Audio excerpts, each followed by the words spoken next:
Assalamualaikum warahmatullahi wabarakatuh. Perkenalkan, saya Titin Oktavia, CGP Angkatan 10. Berikut adalah tugas aksi nyata modul 1.4 tentang penyebaran pemahaman budaya positif kepada rekan sejawat SDN 18 Pematang Panjang.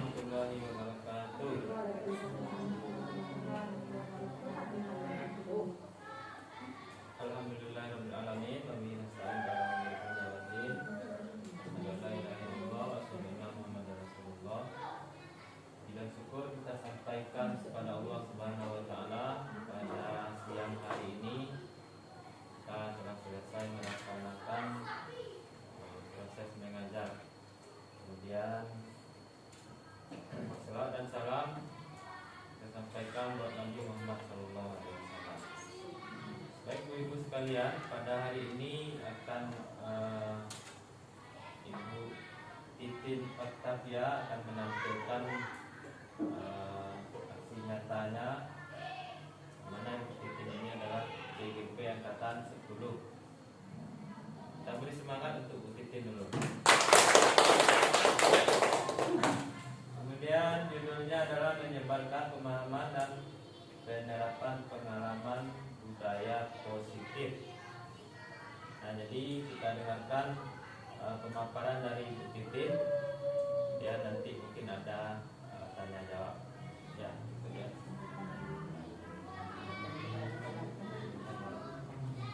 Namun sebelum Ibu Titin menyampaikan pemaparannya, kita dengarkan dulu sambutan dari Ibu Putri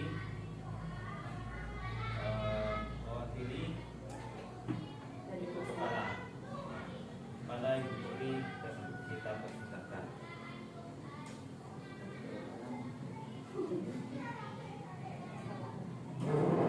Assalamualaikum warahmatullahi wabarakatuh.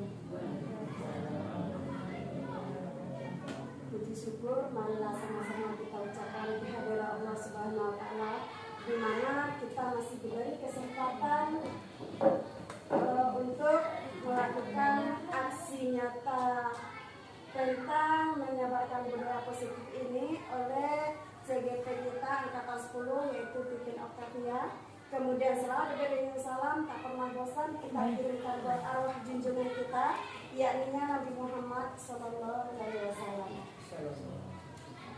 Yang terhormat Ibu Kepala SDN 18 Pematang Panjang, yang terhormat Ibu Bapak Majelis Guru yang sempat hadir pada kesempatan ini. Pada sambutan ini mungkin yang akan disampaikan memberi dukungan dan dorongan kepada Ibu Titin Oktavia CGP Angkatan 10, di mana kita nanti diberi pelajaran, diberi pengalaman bagaimana penerapan budaya positif itu di sekolah. Kalau tidak salah kemarin saya sudah ucapkan juga, budaya positif ini datangnya dari disiplin positif. Yang disiplin positifnya awalnya kita membuat keyakinan kelas dulu.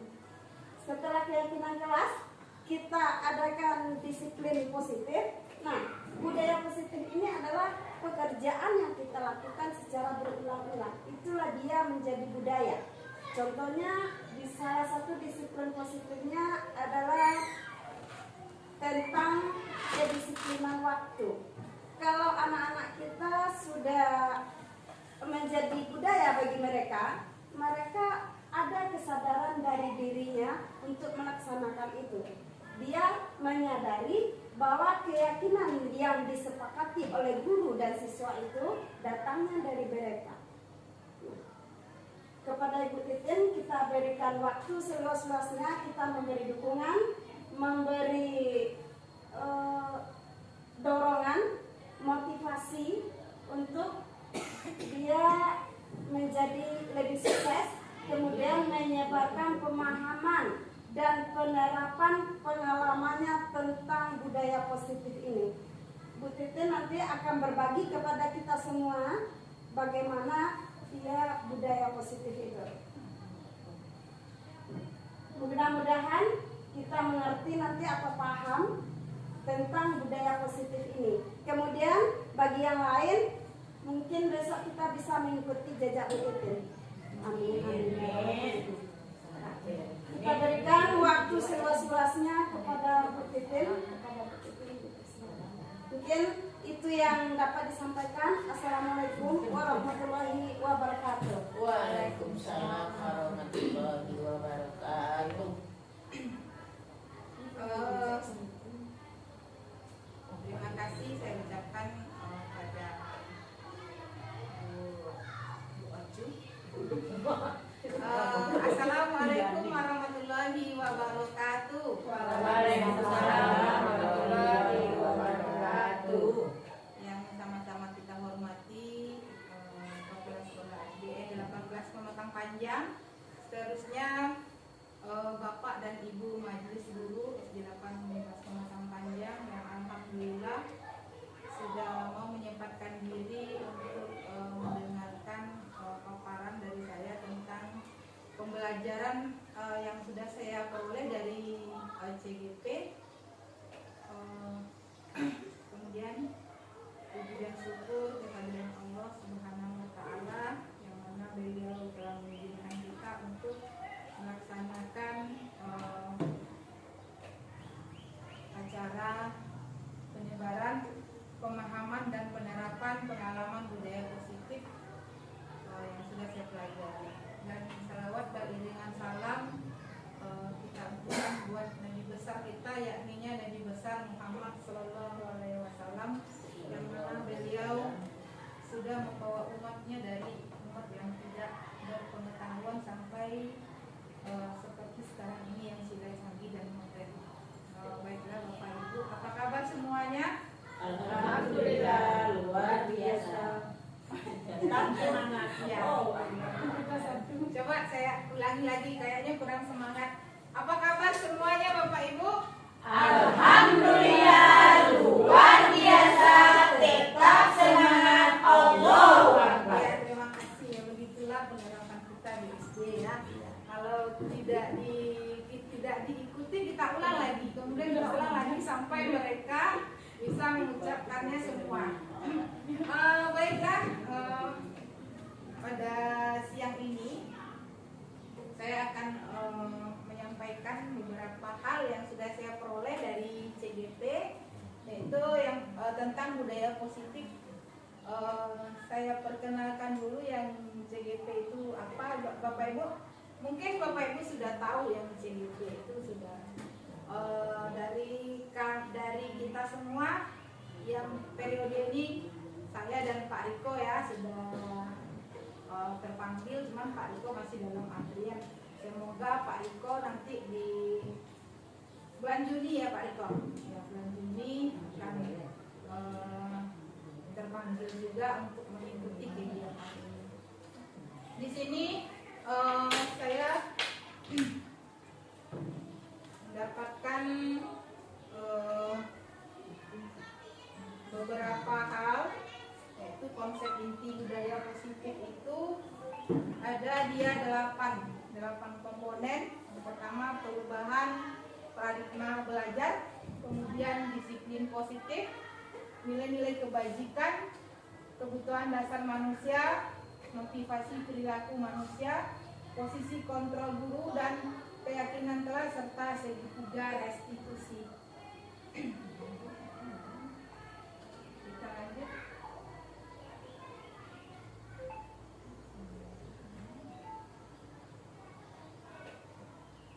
Pembelajaran paradigma baru, yaitu pembelajaran yang dirancang berdasarkan prinsip pembelajaran berdiferensiasi, sehingga para peserta didik belajar sesuai dengan kebutuhan berdasarkan tahap perkembangan yang sesuai dengan teori psikologi modern untuk mewujudkan profil Pancasila. Jadi yang dimaksud dengan pembelajaran paradigma baru yaitu pembelajaran yang berdiferensiasi yang muaranya kepada siswa. Kemudian pembelajaran paradigma baru itu dia ada profil Pancasila ya, ada berapa ini ada 6 komponen. Yang pertama dia beriman dan bertakwa kepada Tuhan yang Maha Esa. Kemudian berkebinekaan global, gotong royong, mandiri, kreatif, dan bernalar kritis. Jadi tujuan kita dalam mendidik di zaman sekarang adalah bermuaranya kepada siswa. Sekarang apakah Bapak Ibu sudah mulai pembelajarannya bermuara kepada siswa? Sudah, otomatis sudah ya, karena kita sudah mulai diperkenalkan di KKG tentang kurikulum merdeka. Malah kita sudah memasuki 2 kelas ya yang mengikuti kurikulum merdeka, kelas 1 dan kelas 4, yang akan nanti insya Allah kita akan semua kelas akan mengikuti kurikulum merdeka. Berarti kita akan tinggalkan kurikulum 13 dan kita lanjut ke kurikulum merdeka. Kemudian yang kedua yaitu miskonsepsi tentang teori kontrol. Menurut William Glaser melalui choice theory meluruskan beberapa miskonsepsi tentang makna kontrol. Yang perlu diluruskan adalah kontrol. Kemudian kita sebagai guru itu bisa mengontrol murid, itu miskonsepsinya. Sementara murid itu tidak bisa atau tidak mau atau harus ada dorongan dari dirinya sendiri. Bukan kita yang istilahnya yang mengontrol murid itu. Itu miskonsepsinya. Kemudian penguatan positif efektif dan bermanfaat. Misalnya rujukan dan nasihat-nasihat. Jika terlalu dalam, murid bisa ketergantungan dan tidak mandiri dalam mengontrol dirinya. Jadi penguatan positif efektif ini kita biarkan pada murid saja. Jangan kita selalu yang memberi dia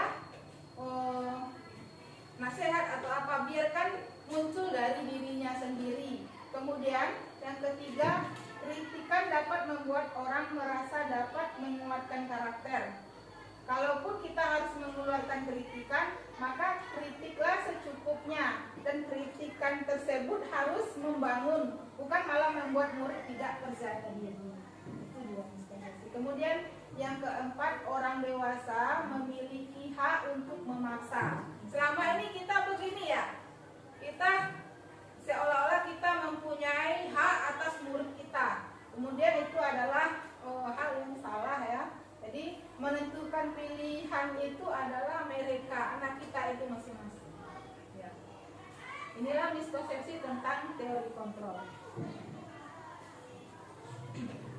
Kemudian perubahan paradigma stimulus respon ke pendekatan teori kontrol. Ada dia 2 kolom. Yang pertama stimulus respon dan teori kontrol. Kalau stimulus respon ini realitas atau kebutuhan kita bersama. Sebenarnya realitas itu kebutuhan kita berbeda ya sebenarnya.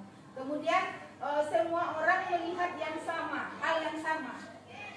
Kemudian yang sesungguhnya setiap orang itu memiliki gambaran berbeda.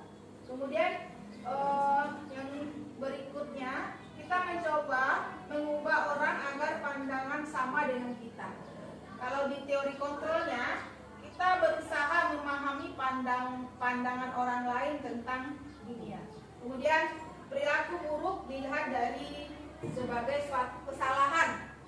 Yang sebenarnya semua perilaku itu ada tujuannya.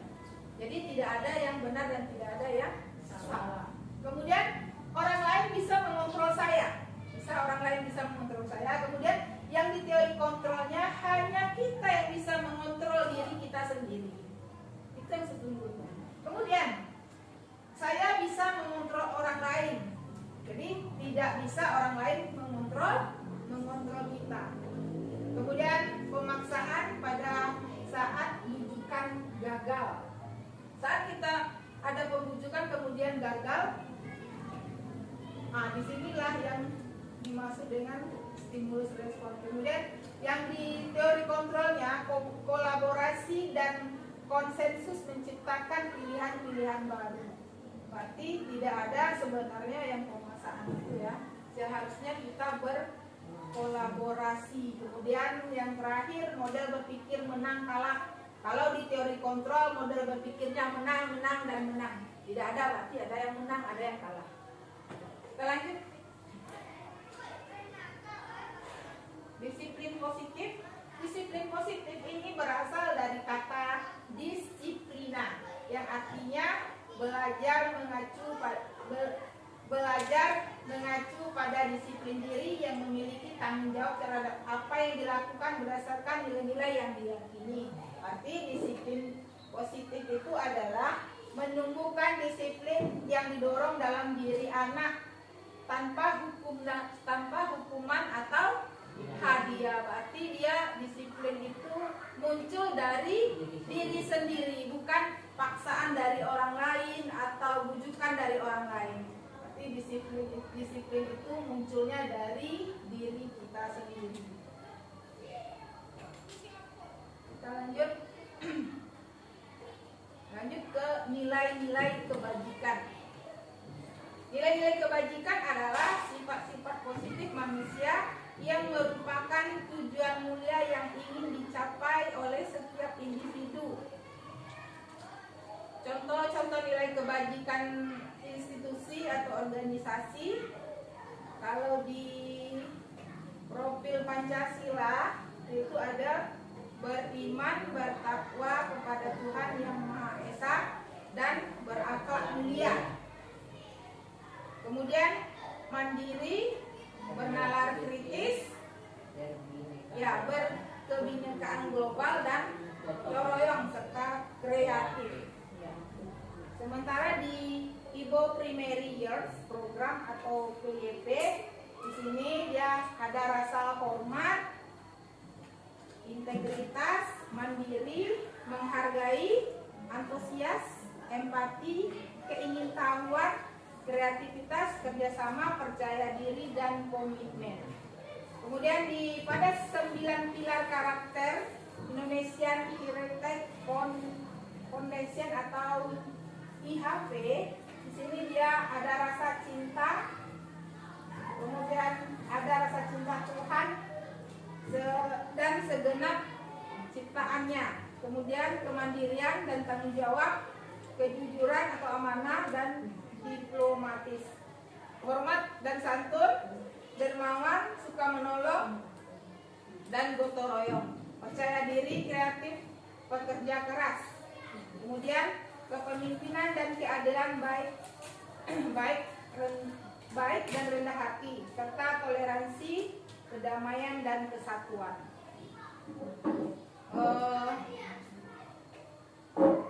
Dari beberapa poin,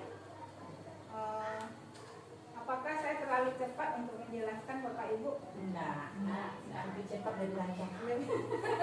Lebih cepat lebih lancar ya Bu.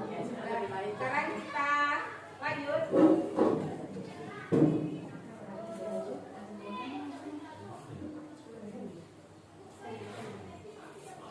Lanjut kita kebutuhan dasar manusia. Kebutuhan dasar manusia adalah segala sesuatu yang kita lakukan untuk mendapatkan apa yang kita inginkan. Seluruh tindakan yang kita lakukan memiliki tujuan tertentu, dan semua usaha terbaik yang kita lakukan adalah dalam rangka agar kebutuhan dasar kita terpenuhi dengan baik. Jadi di sini kita juga sudah tahu ya, ada 5 kebutuhan dasar manusia itu. Yang pertama Asal jawab makan. ya, Kebutuhan ya, makan. Kemudian apa lagi? Ya, kasih sayang, ya. Mana yang lima tuh? Ya, jadi kebutuhan dasar manusia itu dia ada 5 ya. Sebelum saya lihatkan poin saya, Bapak Ibu sudah mengerti. Jadi di sini Iya. Ada 5 kebutuhan dasar. Ibu-ibu sudah menjawabnya tadi. Yang pertama bertahan hidup. Ya, bertahan hidup di sini ada makanan, pakaian, tempat tinggal, ya, keamanan dan kesehatan. Ya, jadi yang sudah disebutkan oleh Bu Popi itu kebutuhan Tadi untuk yang lain tadi Nah, ini adalah kebutuhan utama bagi kita ya. Kalau tidak ada yang bertahan hidup ini bagaimana yang ini akan berjalan dia? untuk nyawa tuh nah. Iya, ini adalah untuk kata Bu Linda untuk menyambung nyawa. Ya, di sini pada kebutuhan dasar manusia yang pertama ini kita sering mengabaikan pada siswa kita ya. Padahal jam-jam 8 itu jam laparnya siswa. Ya, tapi kita selalu, Bu, izin sebentar Bu, saya mau makan. Tunggu dulu, belajar dulu. Itu kebiasaan kita. Jadi anak kita ini bertahan hidup itu dia perlu. Makanya jam 8 kalau saya di jam pelajaran saya, kalau anak minta makan jam segitu Bu, saya kasih kesempatan dia 5 menit. Kalau sandonya nanti semuanya makan. Kalau semuanya kita kondisikan di dalam lokal itu. Ya. Jadi anak-anak kita kan bawa bekal nih. Ya, kita kondisikan. Ya. Memang seperti itu, apalagi kita di SD. Kalau salah satu aja minta izin mau makan, semuanya mau makan. Ya, kita penuhi itu Bu, itu adalah hak mereka. Kalau gurunya minta makan Bu, Boleh juga kita makan sama-sama, apa salahnya kita makan sama-sama dengan siswa kita. Ya. jadi boleh. Ya. Jadi kalau ada minta makan Bu, kalau belum Bu minta makan lagi kan belum jam makan, jadi disuruh aja dia makan. Suruh aja dia makan Bu.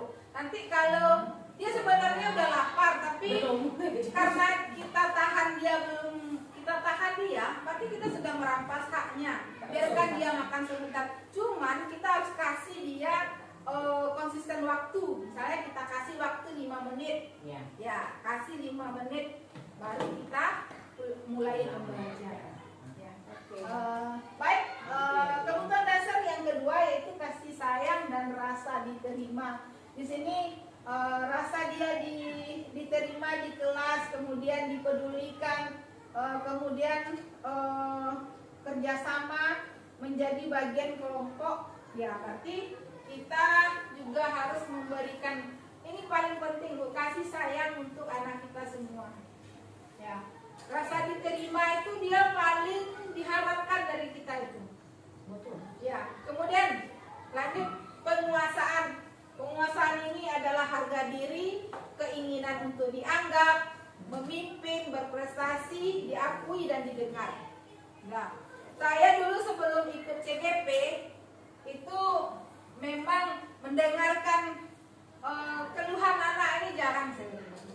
Saya dulu sistemnya otoritas ya. Jatuh titiknya dari saya semuanya. Saya tidak mendengarkan keluhan, Ibu saya tidak bisa main bola Bu, tidak pernah saya mendengarkan kata-kata yang itu. Kalau sekarang setelah mengikuti pembelajaran ini rasanya tersentuh, apalagi di modul 1.1 tentang filosofi Ki Hajar Dewantara. Kalau kita ini ibaratnya seorang petani yang menanam tanaman di tanah yang belum tentu dia subur apa. Jadi karena istilahnya rawatan kita diistilahkan seorang petani, kita merawat tanaman itu walaupun tanahnya tidak subur, tapi rawatan dari seorang petani yang ulet, kemudian dia memberi pupuk, menyiram, kemudian merawat tanaman itu dari hama-hama, maka tanaman itu akan tumbuh subur. Jadi intinya bukan tanahnya ya, bukan lahannya, tapi petaninya. Berarti datangnya dari guru.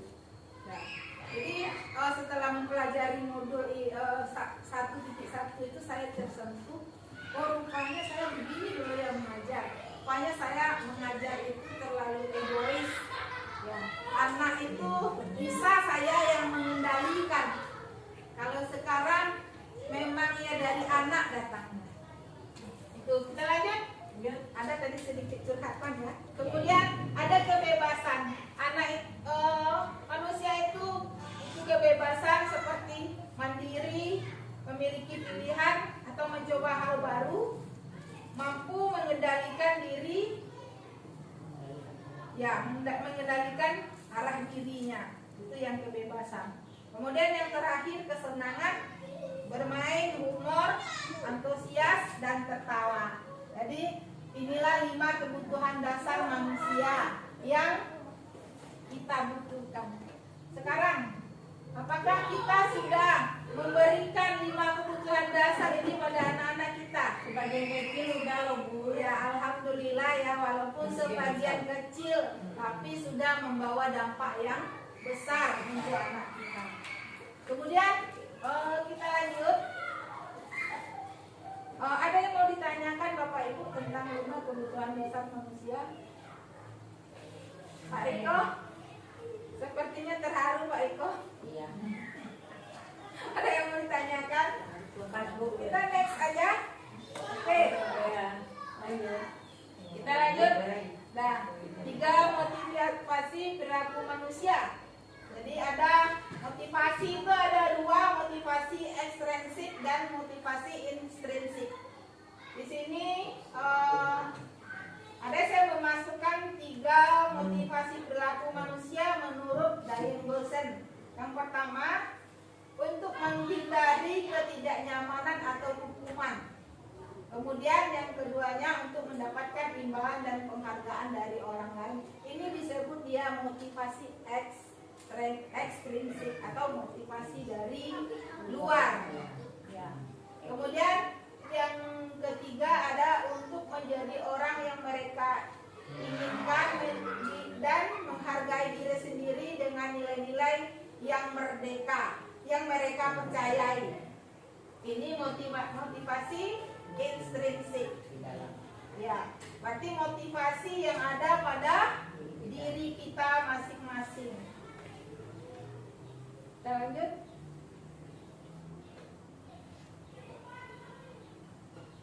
Kemudian di sini ada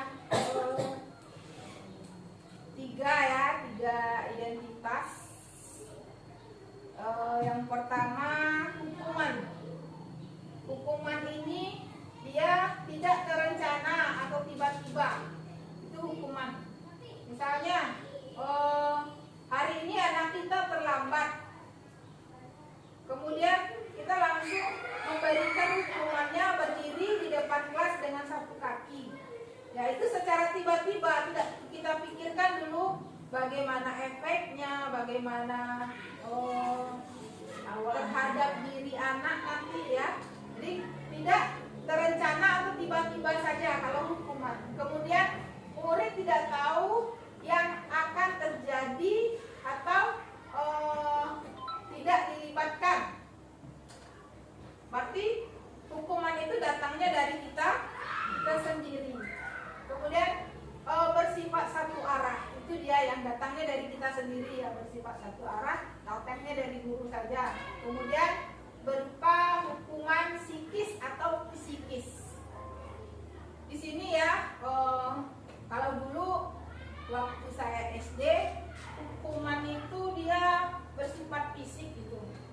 Kalau sering dulu di SD, tapi karakter kita memang beda dengan anak sekarang. Kalau anak sekarang kita kalau sudah main fisik atau psikis, kita sudah kena HAM. Kena HAM. Iya, HAM pertama. Ya. Di sini kita tidak ada ya yang menggunakan hukuman ini. Mudah-mudahan. Masih. Kalau saya masih karena di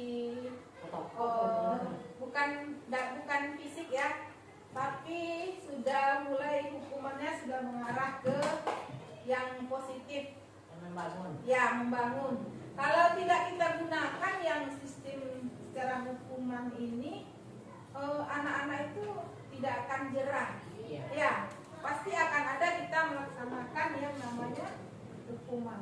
Ya, di sini hukuman ini dia dimasukkan kepada identitas gagal. Ya. Kemudian lanjut ada konsekuensi. Di sini konsekuensi ini dia terencana atau disepakati sesuai dengan peraturan. Kemudian murid tetap dibuat tidak nyaman kalau dengan konsekuensi ini. Sikap guru selalu memonitor murid. Ya, memonitor kalau di konsekuensi ini. Istilahnya kita kita pantau dia terus kalau di konsekuensi. Kemudian pada restitusi, ya, ini proses penciptaan kondisi bagi murid untuk memperbaiki kesalahan. Kemudian proses kolaborasi dan mengajarkan murid untuk mencari solusinya sendiri.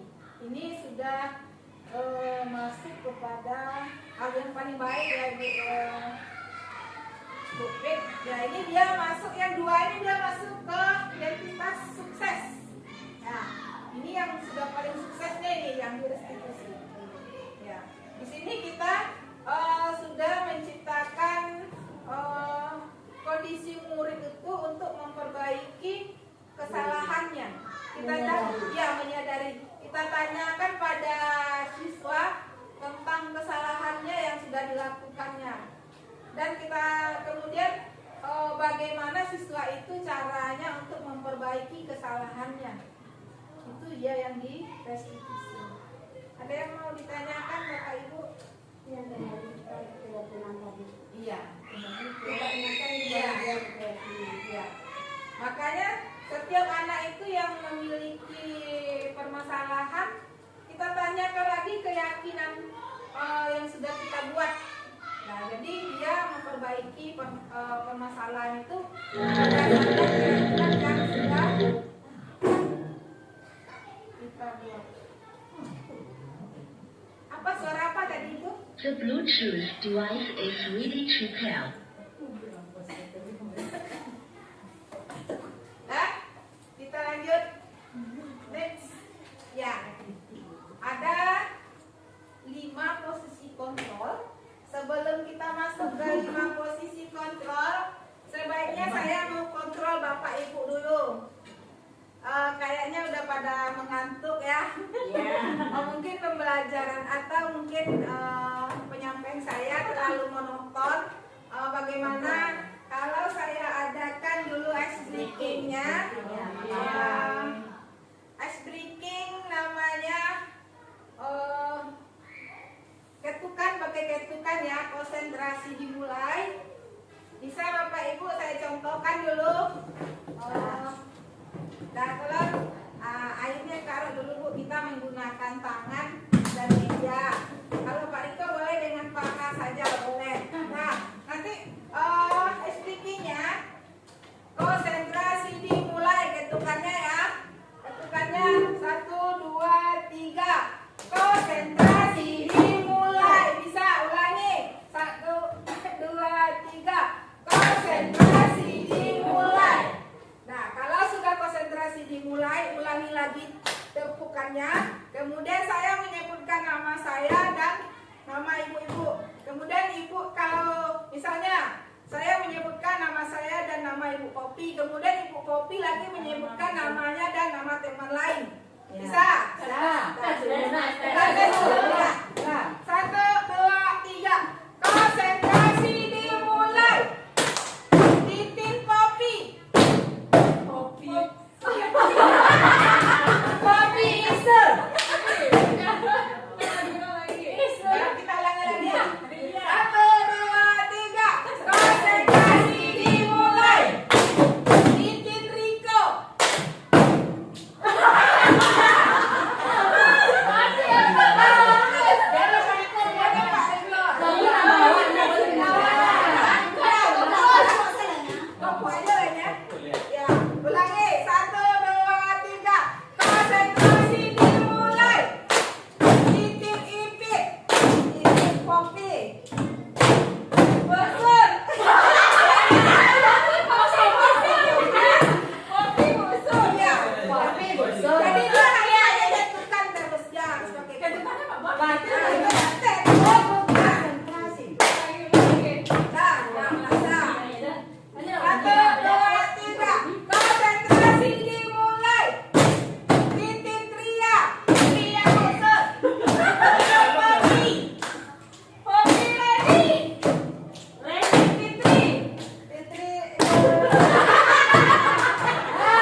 kayak gini.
Ini adalah satu kebutuhan dasar ya, Ibu Pik, yang kebutuhan dasar yang jadi kesenangan ya.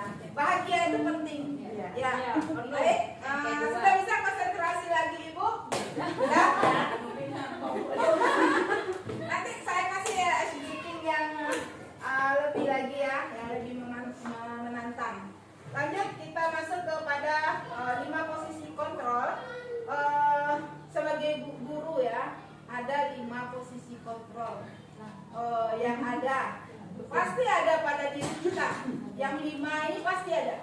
Yang pertama yaitu penghukum. Ya, penghukum. Kemudian ada dia pembuat merasa bersalah. Yang ketiga sebagai teman. Yang keempat pemantau, dan yang kelima sebagai manajer.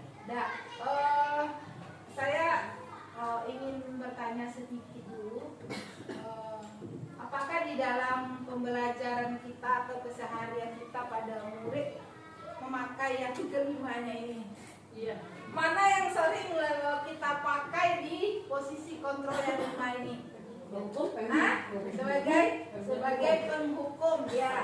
Tanpa kita sadari kita sudah menjadi hakim ya. Iya, menghukum. Nah, jadi di sini kesalahan kita selama ini kita tidak menanyakan dulu apa yang terjadi pada anak sehingga dia melanggar suatu ketentuan ya, atau keyakinan yang sudah kita yakini bersama. Jadi kita selama ini dia melanggar suatu keyakinan, kita langsung hukum. Nah, itu kesalahan yang sering kita lakukan. Nah, itu sudah menjadi kebiasaan dari dulunya lagi kita. Saya akui itu Bapak Ibu.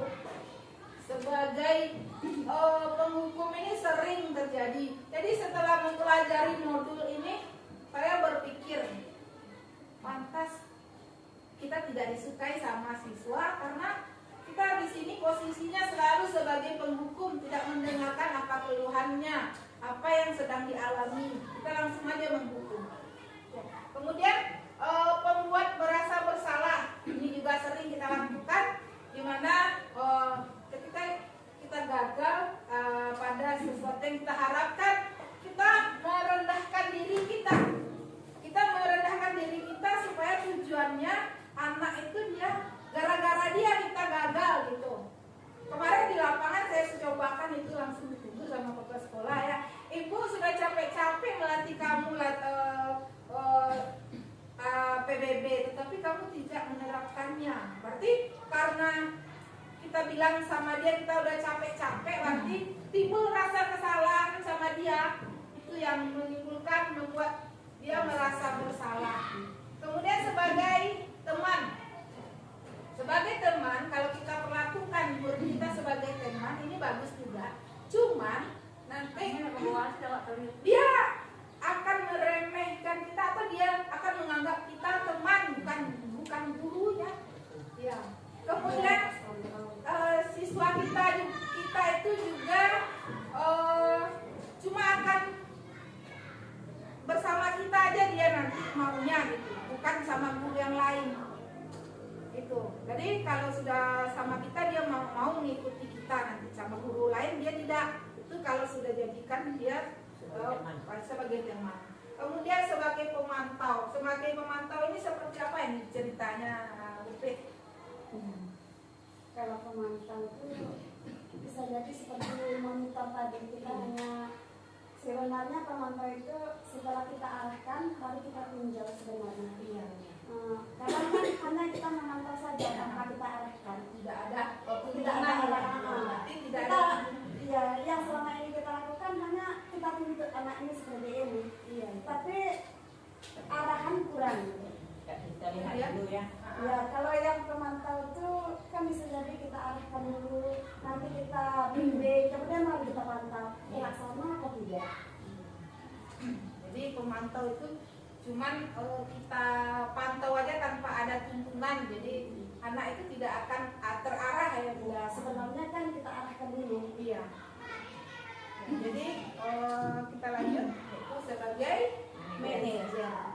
Ada di dalam dunia pendidikan, posisi manajer ini adalah posisi yang terbaik. Ya, posisi yang terbaik yang ada di 5 posisi kontrol ini. Di sini kita sudah memantau, mengarahkan, mendengarkan yang ada keluhan pada murid. Berikut ada video tentang 5 posisi kontrol yang saya ambil dari pembelajaran modul saya.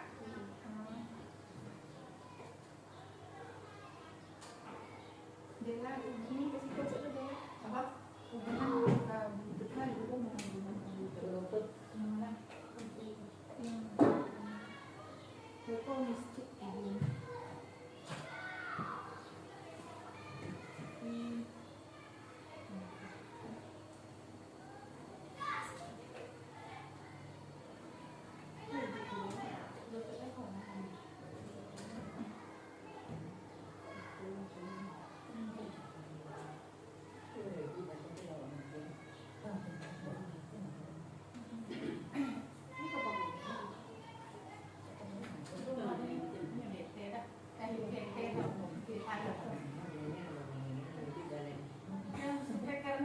The Bluetooth device is connected successfully. Nah, berikut adalah video 5 posisi kontrol yang ada dalam modul saya. Mari sama-sama kita simak.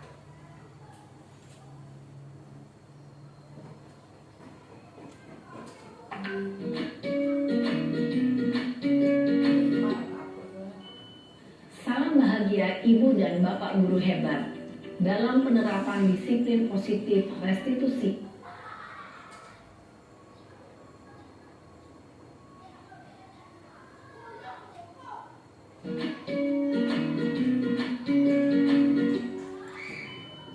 Salam bahagia Ibu dan Bapak Guru hebat dalam penerapan disiplin positif restitusi. Salah satu program yang dikembangkan adalah 5 posisi kontrol. 5 posisi kontrol dalam restitusi adalah proses perjalanan seorang pendidik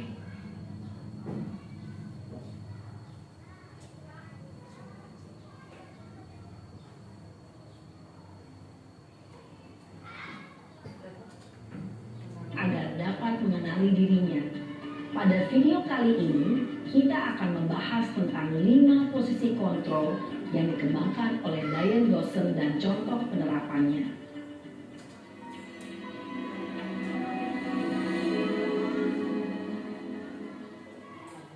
Lima posisi kontrol itu adalah 1. Posisi penghukum, 2. Posisi pembuat merasa bersalah, 3. Posisi teman, 4. Posisi pemantau atau monitor, dan 5. Posisi manajer. Untuk lebih memahami kelima posisi tersebut, mari kita saksikan kasus Naren yang terlambat hadir 20 menit di sekolah dan melihat bagaimana kelima posisi kontrol dalam menghadapi masalah tersebut.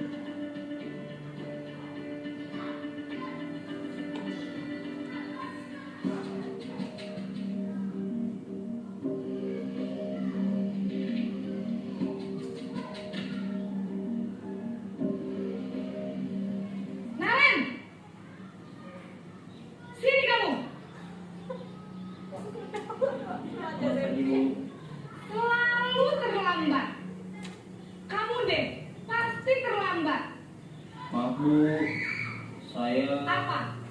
Apa coba? Alasan kamu apa lagi? Kapan sih kamu tidak terlambat? Malas sekali ya kamu jadi anak. saya Dasar pemalas. Gak kapok-kapok sih kamu. Sudah berapa kali terlambat? Sana, kamu keliling lapangan basket 2 kali. Kenapa saya harus keliling lapangan basket, Bu? Kenapa? Kamu melawan ibu. Berani-beraninya jawab. Sudah terlambat, masih berani jawab pula. Sekarang, keliling lapangan basket 5 kali sekalian. Biar kapok. Cepat. Pergi sana ke lapangan basket. Posisi penghukum biasanya berbicara dengan nada tinggi, menghardik, menunjuk-nunjuk, menyakiti, dan menyindir. Hukuman bisa berupa fisik maupun psikis. Ibu dan bapak guru hebat. Dampak yang terjadi pada murid ketika guru berada pada posisi penghukum adalah murid cenderung akan memberontak, bahkan menyimpan dendam.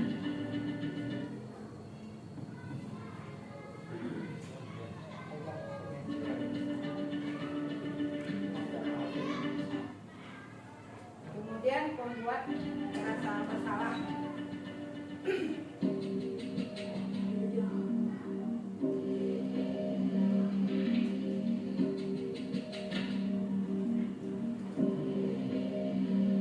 Naren!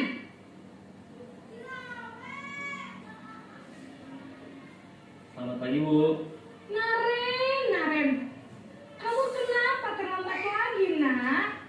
Ya Tuhan, Naren. Kamu senang ya bikin ibu susah ya? Kalau kamu terlambat lagi, nanti ibu yang ditegur bapak kepala sekolah, nak. Disangka ibu tidak bisa membina kamu. Duh, gimana ini? Maaf, Bu. Duh, Gusti Naren. Kamu suka ya kalau ibu ditegur bapak kepala sekolah?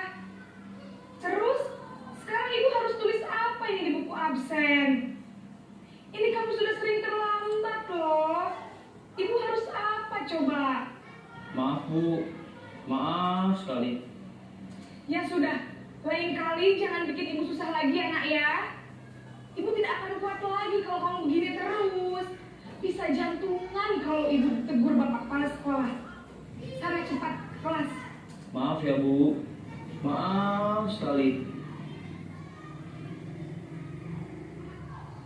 Posisi pembuat rasa bersalah berbicara dengan nada tenang, cenderung lembut. Namun kata-kata yang diutarakan membuat murid merasa menjadi orang yang gagal. Memandang buruk dirinya sendiri, merasa tidak berharga, dan tidak sanggup membahagiakan orang lain. Ketika guru mengambil posisi pembuat rasa bersalah, murid akan menganggap dirinya yang bersalah dan ia akan menyimpan emosi negatif tersebut di dalam dirinya.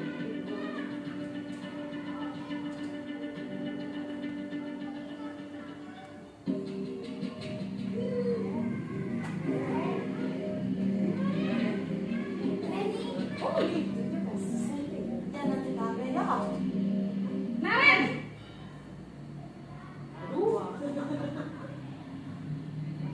Selamat pagi, Bu. Wah, sudah jam berapa ini nak? Terlambat lagi ya sayang. Iya, Bu. Habis ibu saya lupa membangunkan saya, Bu. Kamu malah menyalahkan ibu kamu. Kamu bukannya anak yang larinya paling kencang. Kok terlambat sih? Iya, Bu. Saya memang terlambat bangun tadi. Jadi, biarpun saya lari kencang, tetap nggak kekejar, Bu. Ya sudah sana. Nanti lain kali larinya lebih kencang lagi ya. Biar gak terlambat lagi. Bikin senang ibu. Demi ibu. Bisa kan? Bisa lah, Bu. Ya sudah sana masuk kelas. Ibu beresin urusan absen kamu. Kamu ini ada-ada saja. Dalam posisi teman, guru berbicara dengan nada suara ramah, akrab, cenderung bersenda gurau untuk menjaga suasana tetap santai. Murid akan merasa senang, aman, dan akrab dengan guru. Identitas yang tercipta adalah identitas sukses atau berhasil. Namun, perlu diingat, karena ini masih dorongan eksternal, maka ada faktor ketergantungan dari murid kepada orang tertentu. Di sini, guru aksennya, sehingga di lain waktu, murid bisa berperilaku baik, namun hanya kepada orang-orang tertentu saja.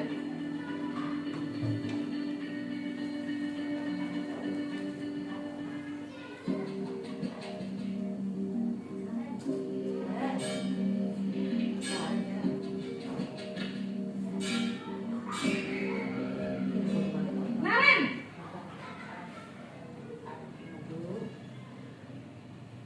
Selamat pagi, Bu. Naren, apa peraturan sekolah kita tentang jam berapa kita harus masuk sekolah, nak? Kita harus di sekolah jam 7, Bu. Iya betul, sekarang sudah jam 7.20. Naren sudah tahu konsekuensinya jika terlambat hadir. Paham, Bu. Saya harus tinggal kelas pas jam istirahat selama 20 menit. Iya benar, konsekuensinya demikian. Jadi nanti jam 9.30 pas istirahat, kamu harus tinggal di kelas, kerjakan tugas tambahan untuk ketertinggalan kamu, ya? Baik, Bu. Posisi pemantau mengandalkan penghitungan atau data untuk mengontrol murid. Guru mengarahkan murid berdasarkan peraturan dan konsekuensi. Seorang pemantau menunjukkan bahasa tubuh dan ekspresi wajah yang datar dan cenderung formal.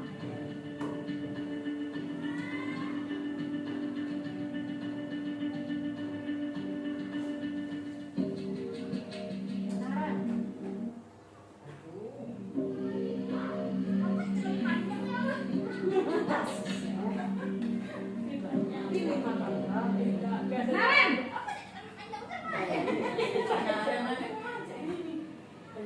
Selamat pagi, Bu. Selamat pagi, Naren. Maaf, Bu. Saya terlambat. Iya, sekolah masuknya jam 7, sekarang sudah jam 7.20. Jadi sekarang bagaimana ini, Naren? Maaf, Bu. Saya lupa setel alarm saya semalam. Baiklah, menurut kamu, keyakinan sekolah yang mana yang perlu kamu tingkatkan? Menghargai diri sendiri dan orang lain mungkin, ya, Bu. Setuju. Jadi, apakah Naren meyakini prinsip saling menghormati tersebut? Iya, Bu. Saya meyakininya. Apakah Naren bersedia memperbaiki masalah keterlambatan ini? Bersedia, Bu. Bagaimana kamu akan perbaiki masalah keterlambatan ini? Saya akan coba untuk tidak lupa menyetel alarm saya, Bu. Baik, kalau Naren lupa menyetel alarm di rumah, ada orang yang kira-kira bisa bantu mengingatkan tidak? Ada, Bu. Kakak saya, Kak Emma. Ada lagi selain Kak Emma? Selain Kak Emma, ada ibu saya. Baik, jadi yang mengingatkan Naren adalah Kak Emma dan ibu kamu, ya? Kira-kira akan mulai setel alarm kapan nih, Naren? Setelah pulang sekolah, akan segera saya lakukan. Baik, jadi Naren akan setel alarm untuk bangun besok pagi dan akan diingatkan oleh kakak dan ibunda Naren, ya. Ada lagi yang mungkin perlu dilakukan, Naren, agar tidak terlambat bangun lagi. Tidak ada, Bu. Baik, Naren, terima kasih untuk kerjasama kamu. Sekarang kamu perlu kembali ke kelas untuk belajar. Baik, Bu. Terima kasih. Ya. Iya. Jadi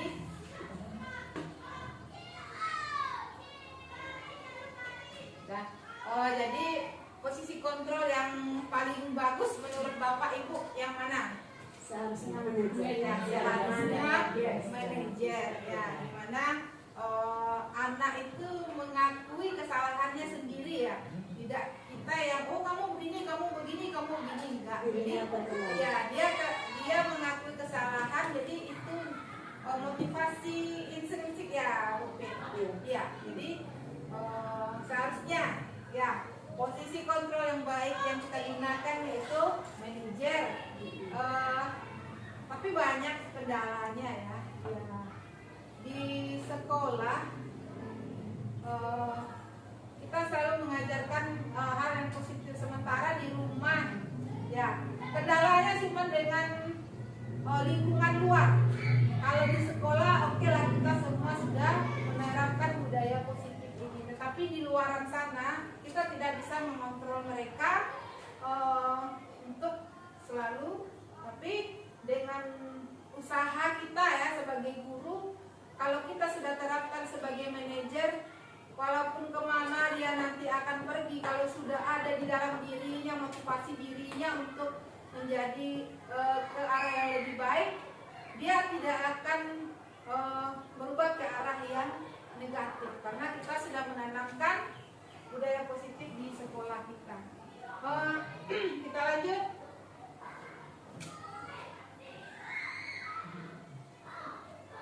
Di sini ada keyakinan kelas. Keyakinan kelas itu, mengapa harus keyakinan kelas? Kenapa tidak peraturan kelas saja? Mengapa Bapak Ibu? Kalau peraturan itu ya Ibu, kalau saya tahu ya, Ya. peraturan itu kita ya dari kita.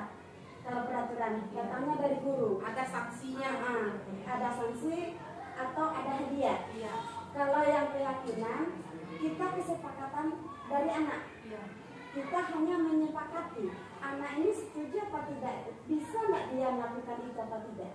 Itu beda keyakinan dengan peraturan. Mungkin ada teman yang lain. Ada yang teman yang lain mau menanggapi?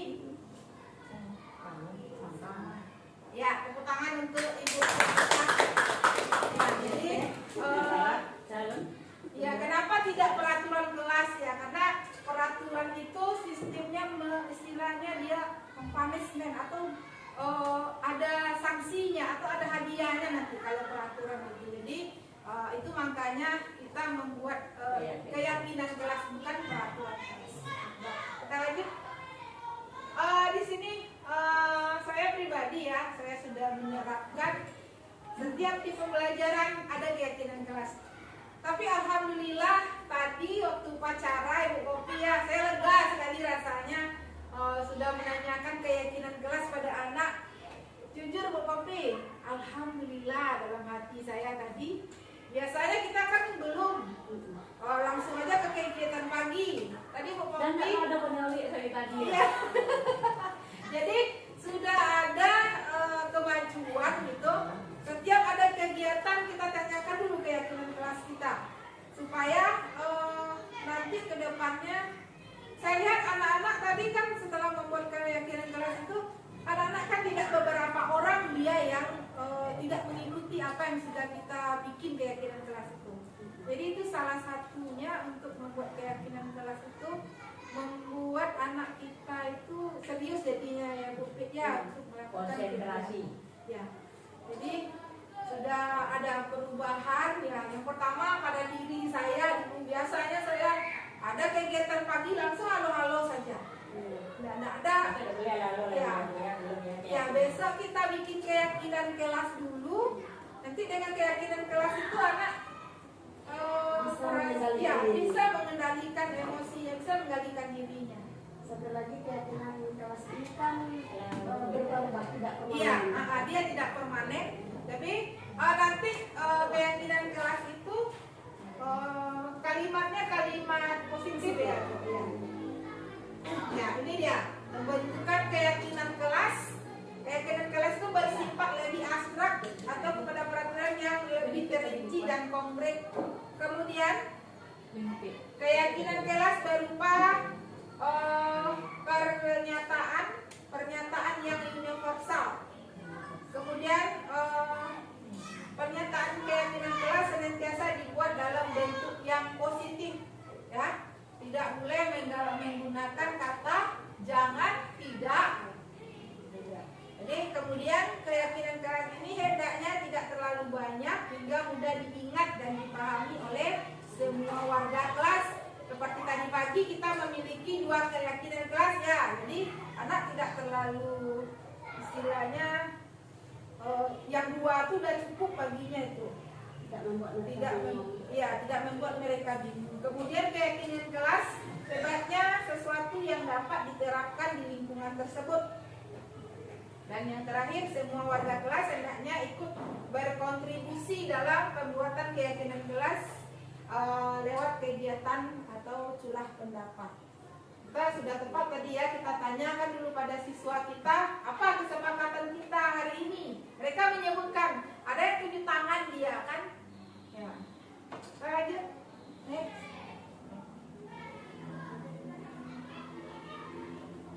Ya, segi 3 restitusi ya. Segi 3 restitusi ini suatu proses dialog yang dijalankan oleh guru agar dapat menghasilkan murid yang mandiri dan bertanggung jawab. Ada 3 tahapan segi 3 restitusi. Yang pertama, validasi tindakan yang salah. Kemudian ada dia menstabilkan identitas. Dan yang ketiga, menanyakan keyakinan. Nah, berarti dia ada 3 tahapan. Yang pertama, validasi tindakan yang salah, menstabilkan identitas, dan menanyakan keyakinan kelas. Kita Menstabilkan dulu ya, Bu.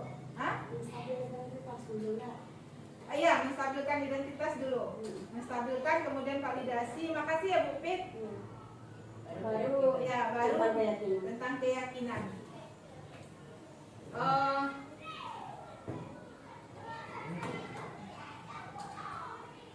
Menstabilkan identitas berdasarkan prinsip member kesalahan adalah bagian dari proses pembelajaran. Jadi tidak ada yang salah ya Ibu.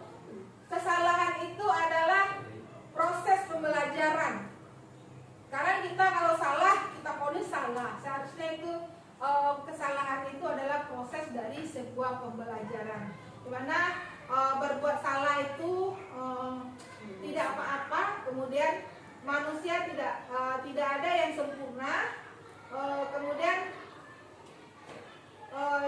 kita juga pernah melakukan kesalahan bila kita kemudian kita bisa menyelesaikannya. Jadi kalau kalimat-kalimat menstabilkan identitas itu kira-kira seperti ini Bapak Ibu. Ya, mungkin ada anak kita yang hari ini dia tidak pakai topi misalnya. Menstabilkan identitasnya, kita tanyakan kenapa topinya nggak dipakai. Misalnya topinya tinggal di dalam tas karena berburu-buru, dia lupa mengambilnya. Jadi kita stabilkan dulu identitasnya.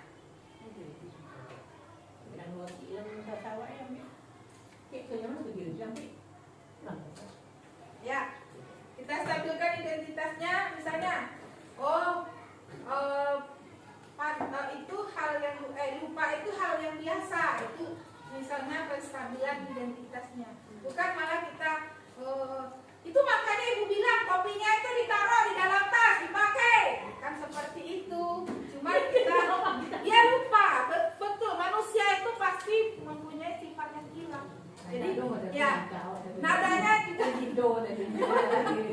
nadanya dan di re-nya. Kalau di do yang tinggi, kan pakainya. Makanya langsung makanya maka beli topi. Nanti kalau sudah di lokal, Jadi cara penstabilan identitas itu tidak harus dengan nada yang tinggi atau bahasa yang kasar.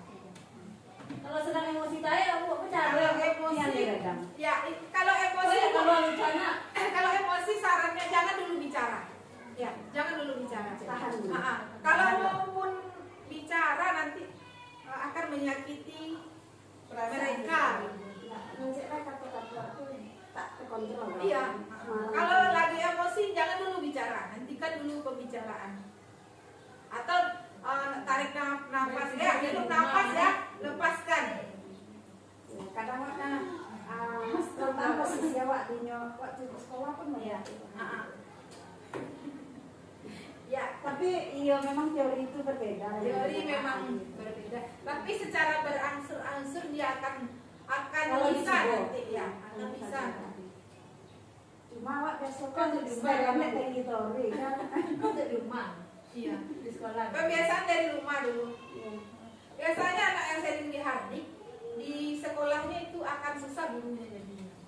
Biasanya dia sering dihardik di rumah, kalau di sekolah dia cobalah susah ditanya. Kalau tak kita hardik pula dia nggak mau ikut apa yang Nanti rasanya sama awak itu komunikasi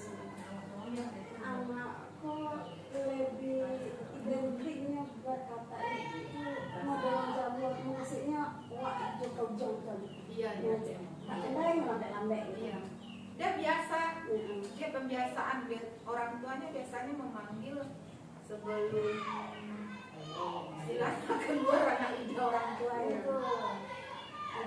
Sudah terbawa di rumah ya. Sudah terbawa dari dekat lingkungannya. Iya lingkungan. Tapi menjejak kokak itu sih itu kokaknya. Kadang itu sebenarnya tidak perlu dia. Wah jangan ngomong sama anak. Tahu dan si A. Masalah wak di lingkungan wak di rumah lagi. Saya coba saya buka. Kita mau ada tuh deh. Ibu ada apa ada tuh? Ya itu salah. Tapi itulah yang terjadi. Itu yang terjadi, itu yang realitanya. Dan kita lanjut itu validasi tindakan yang salah. Kalau validasi tindakan yang salah ini bisa kita pakai kata-katanya yang seperti ini. Kamu pasti punya alasan mengapa melakukan hal itu.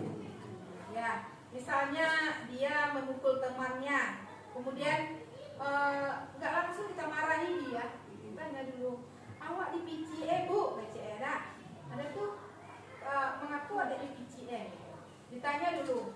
Nah, jadi kita tanyakan kemudian kita kasih dia pantas kamu mendapatkan hal itu karena kamu sudah mengganggu teman kamu. Nah, jadi validasi tindakan yang salah. Kita lanjut lagi. Itu menanyakan keyakinan. Nah, menanyakan keyakinan. Contoh kalimatnya apa yang kita percaya dengan apa yang kita percaya sebagai keyakinan kelas kita. Apa nilai-nilai umum yang kita telah sepakati. Ini dia kalimat menanyakan keyakinan kelas. Berarti Ini kita menggali kembali ya, keyakinan yang menggali kita buat. keyakinan kelas yang sudah kita buat. Ada yang mau ditanyakan Bu dengan segitiga restitusi? Itu sudah mulai saya terapkan itu. Alhamdulillah. Ya, Di kota kanan sampai benar tuh. Reda lah emosi saya. udah jujur tadi ya Bu Kopi. Saya sendiri terharu tadi. Jujur, saya terharu sama Ibu Kopi. Kemudian terharu loh, mestinya bosan pakai itu loh mah. pembelajarannya juga. Semenjak mulai semenjak mempelajari segitiga restitusi. Di PBM ya. Ya. Kemudian pun di waktu di cerdas cermat pemberian soal kepada anak yang IQ-nya lebih tinggi dan yang lebih rendah itu sudah ini. Nah, kepala sekolah pun sudah cerita-cerita sama saya, Bu, itu udah bagus sekarang ya. Dia sudah menerapkan yang namanya berdiferensiasi, pembelajaran Kalau di berdiferensiasi. ujian tidak bisa. Tepuk tangan untuk Ibu Kopi. Kalau di ujian mungkin nggak mau soal sebanyak itu. Iya. Cuma yang memang untuk ekstra. Ekstra. Itulah di SD ini kita memang ya ekstra. Kalau di lapangan mungkin kita tidak harus menyebut kelasnya ya Bu. Iya. Mungkin keyakinan saja. Keyakinan sekolah namanya Bu. Iya. Tidak Ya, keyakinan kelas. sekolah. Keyakinan sekolah. Ya, keyakinan boleh juga. Kalau di lapangan ya. Kalau di lapangan masalahnya skopnya kan udah besar. Ya, kelas awal ya. Keyakinan kita hari ini apa gitu. Seperti itu yang kita tanyakan. Nah, kemarin ya Bapak Ibu saya sudah melakukan praktek yang namanya segitiga restitusi, di mana permasalahannya ya pada anak kelas 2 dan anak kelas 6. Berikut adalah videonya.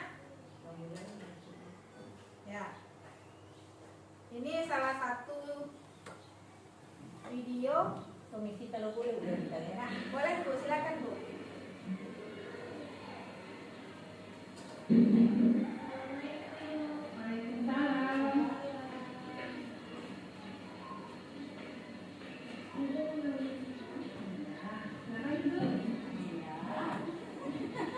Orang Minang masih Indonesia.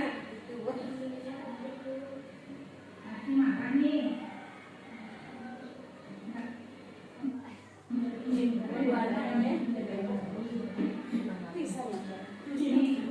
Bisa dilakukan.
Keyakinan kelas nih di kelas.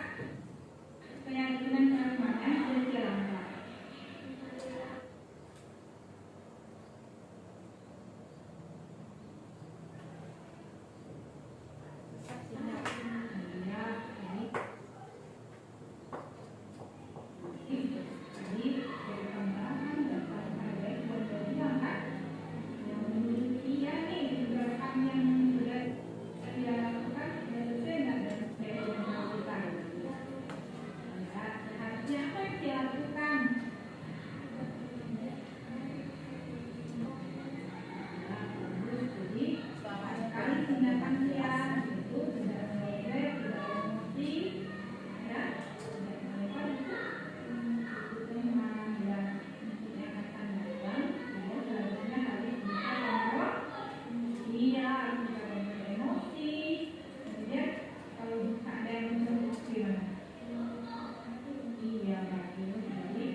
Itulah Bapak Ibu restitusi segitiga yang sudah saya lakukan di kelas 6. Kemudian ini di kelas 2. Di kelas 2 ini ya saya sering melakukan segitiga restitusi karena setiap ada kontak badan langsung ada pertengkaran. Setiap ada kontak badan langsung ada persekutuan. Ya, ini waktu ini masalahnya benar-benar terjadi. Mereka bertengkar cuma gara-gara ingin digantikan sebagai kiper. Nah, sehingga keluarlah kata-kata kasar yang tidak enak dan akhirnya bertinju. Padahal saya duduk di situ. Ya, jadi karena mungkin mereka mengontrol emosi tidak bisa ya, apalagi kelas 2. Kelas 2 ini maunya seenak saya. Ya, seenak saya. Tadi kan lagi main nih ceritanya. Terus ada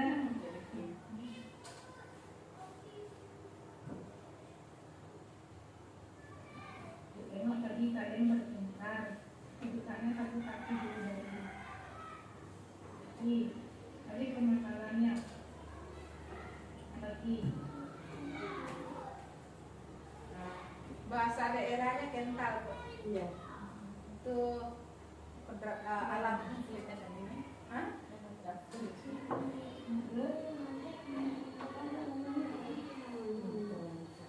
Bulat-bulat munculnya menjelaskan.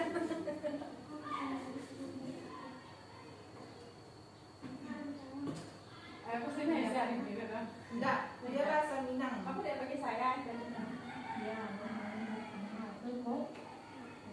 Sekarang dari Marcel, apa yang akan Marcel lakukan ke depannya nanti supaya tidak terjadi pertengkaran yang seperti tadi?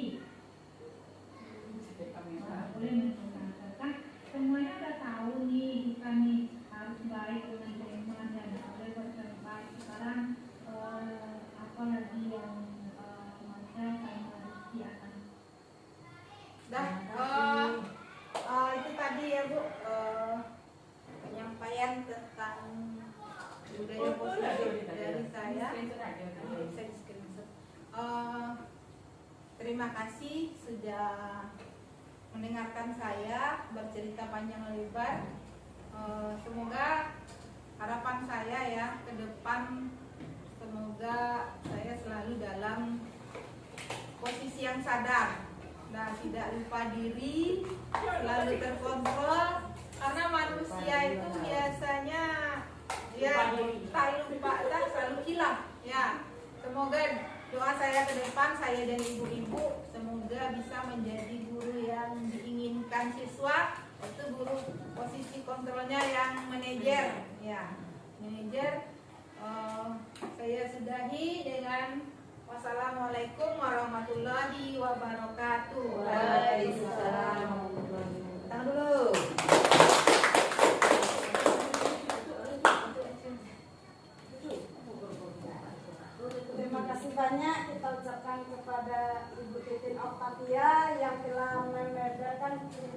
kita semua yang telah bisa berbagi kepada kita bagaimana posisi kontrol kita sebagai seorang guru.